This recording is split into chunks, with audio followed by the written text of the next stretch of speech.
Hello and welcome to this tutorial series on Cyberpunk Red Jumpstart.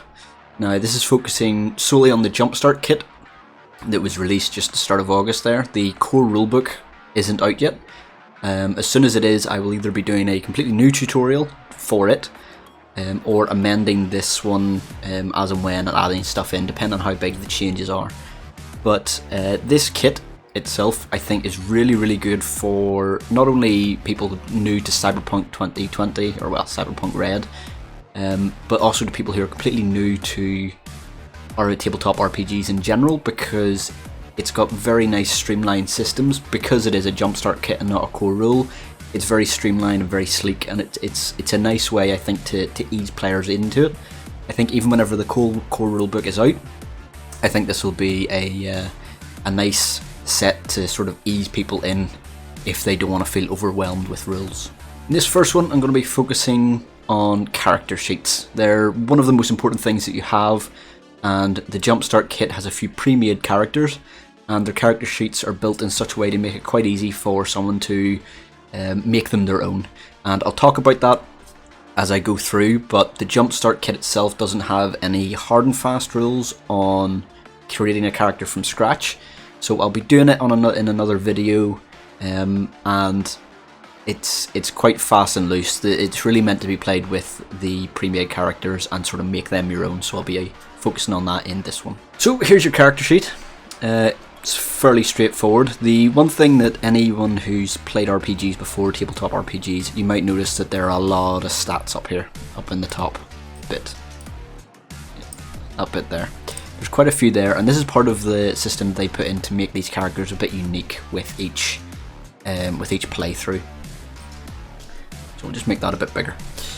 So the way they've done this is that if you want to use one of these pre-made characters, you can roll the stats, but without having to roll them, if that makes sense. So you'll notice here down the left hand side there is roll 1 to 6. No, just over here, and that allows you roll a d6. And you put that number in, or you look at that number, and that denotes which line you're using. So for sake of argument, let's say I rolled my d6 and I got a 2. That would mean that these are my stats, and we're going to go with that for the rest of this. So I'm going to highlight them just so that we know these are the stats that we're using. The stat block is fairly straightforward. Anyone who's completely new to RPGs might not get this, so I'm going to run through them quickly. You've got your intelligence score, just how smart you are. Reflexes, how quick and agile. It's used for driving and shooting as well, so it's an important one. Dexterity, sort of how dexterous you are, really. It's used for varying things. Hand-to-hand combat is one of them. Tech, how good you are with technology. For anyone who wants to be a hacker or a netrunner, Tech is definitely a good one. Or there is a class called Tech, where you are sort of like a repair person. You can jerry-rig things and make things work again. Tech is an important one there. Cool is at the heart of everything in Cyberpunk Red. If it looks cool doing it, then you're doing the right thing. You know, it's a big important thing, and you have to look good. Image is everything in this game. Now, cool is mostly focused around speech. If you're talking to someone, you have to have that look about you. Your will, it's sort of like your stubbornness, you know, your strength of mind. Luck is exactly that. It's how lucky you are. You can use these points differently to the others, in that you can use these directly. So if you make a bad roll, or if you make a roll that you really want to succeed in, you can add your luck points to it. And they sort of recharge over time, but this denotes how many you have. But I'll cover them in more detail in the mechanics video.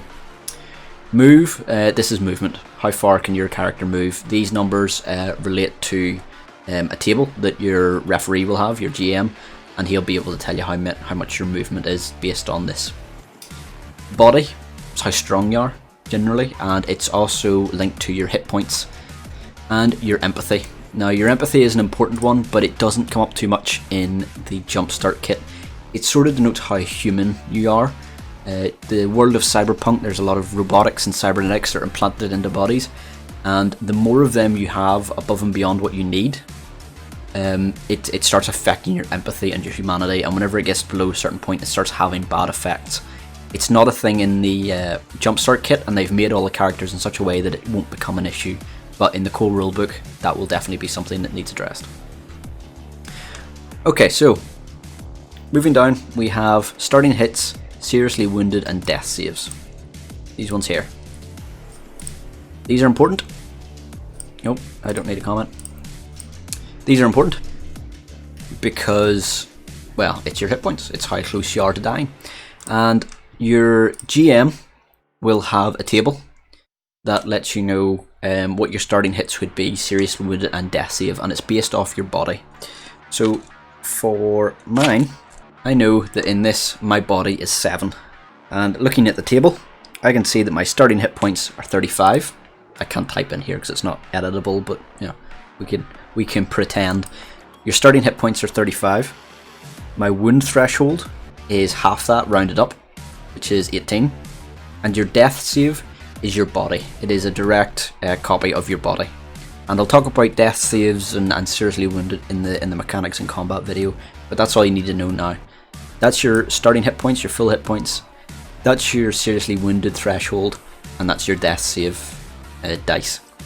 There is nowhere in here to put in temporary hit points, which I think is a bit of an oversight, but it's not a big issue. These are quite big, and generally what I do is I put the starting hit points sort of over to the left, and then have what your actual hit points are on the right, just so that you can keep track of how many hits you've actually taken.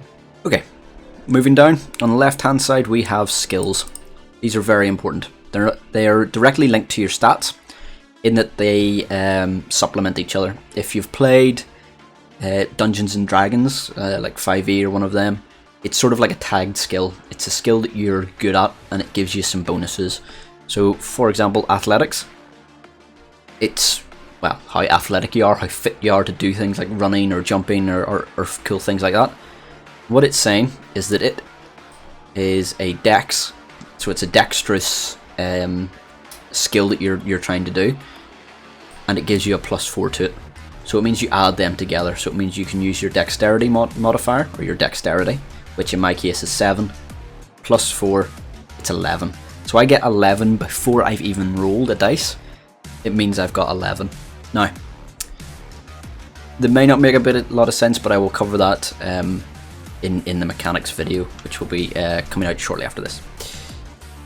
Now, these skills are predetermined in the Jumpstarts, but you can change them. If you want to make these your own, and you want to say, okay, no, I don't really want the melee weapon, I want cyber tech proficiency or something like that, speak to your GM whenever you're making a character. They will happily help you out and make those amendments. These character sheets are made to be modified in whichever way you want. You can change the gender of them, you could change the icon or the picture if you want. You know, if you're good at drawing, you could put something else in there, or you could just ignore it entirely and at the start of the game say, this is what my character looks like. It's made to be very customizable. So on the right we have armor, and the top there, heavy armor jack, is what you're wearing. It's the actual type of armor. It's mostly just flavor text, but it also, if you look through the book, you can see what that armor is and what its defense values are. And in this case, armor is split into 2 categories, head and body, and they're the 2 main parts that we worry about in combat. And it tells you what the armor value is. In this case, it's 15 for both. Now, depending on your character, some of them may have different values. You know, someone might not have any head armor at all, and it might be 15-0. Or they might be wearing a helmet and no body armor, and it might be 15 head armor, 0 body. It just depends what you're wearing. And again, you're in the pre-generated characters, they're already in there. But if you want to change it up and wear something different, speak to your GM. They can give you the list of all the stuff that your character might have available to them. So if you're living in the slums of Night City, you may not be able to get, you know, heavy Miltech grade battle armor, but you might be able to get a leather trench coat and a flak vest or something like that, and they'll be able to tell you what those values are, and you can jot them in. The important one there below that, weapons. Exactly as it says on the tin, what type of weapons do you have at your arsenal? Now this includes any that you have from cybernetics, and point in case, rippers. they are cybernetics. They are blades that are hidden in your fingertips, and whenever you clench them like a cat, they come out and you can cut people up with them. They're very dangerous close range, and they're so cool. My personal favourite weapon, shotgun. I quite like playing a netrunner, and to be in my head, there is nothing better than whenever you're jacked into somewhere and you're running through the net hacking things and someone tries to get the jump on you and you've got a shotgun ready. Oh, it's a thing of beauty. So you've got the shotgun and then a very heavy pistol. Now these are just the weapons that this person has on them. There are many different weapons you could have. This just denotes how much damage you do whenever you hit with that weapon. In this case, rippers 2d6, shotgun 5d6, and very heavy pistol 4d6. Now what these weapons look like is up to you. Again, customizability is everything. If you want your very heavy pistol to be a big revolver, you know, like Dirty Harry special, go for it. If you want it to look just sort of like a normal and unassuming pistol, go for it. If you want your shotgun to be a quadruple barreled death machine, go for it. You cannot change the mechanics though. It will still do 5d6 damage unless your GM allows you otherwise. If you have a really cool idea for a weapon and you think this should really do more damage, speak to your GM. They might let you have it. It's entirely up to them. Now, left hand side here, these are all blank. Background, motivation, goals, friends, enemies, romance and personality. This is all done through a flowchart and dice rolls. So whenever you are making up your character, it's best to do this either with the book if you have it or with your GM. Most GMs, whenever they run a game like this, I know I do, I'm happy to run through character creation as sort of like a first session or the start of a first session if there's anything people aren't sure about. And this is one of the things that you would do in that session. And all it is, you get the person to roll a d6 and you look at the flow chart and you say, okay, your background is X. And I'm going to give you a quick demonstration of what that looks like. So in this case, I'm only going to go through the first three because they're all quite similar and your GM will take you through it. So in this case, I'm going to make a roll and I got a 6. So with that, my background is my family was killed and I was the only survivor. If I roll again for motivation, that was a 10. Friendship. My motivation is friendship because my family were killed and I was the only survivor. And goals, let's go again. 10. Become feared and respected. So you can see the way that sort of goes. So my family were killed, I was the only survivor. I want friends, but I want to be feared and respected. And that's the sort of flow of it. Now, depending on your GM, they may let you just pick whichever ones you want. If you have a specific character set in mind, you can go through and pick whichever background, motivation, goals you think fits that character. But some GMs like to have the sort of ad-libbed version of it, and it can lead to some really, really interesting characters, and it can make them go in ways that you don't think if you just roll for them. So I would really recommend at least trying to roll a character and see how it goes. I think I said there roll a d6 for these. It's a d10, I apologise. I'll check that, but yeah, sorry, it's a d10 for these rolls.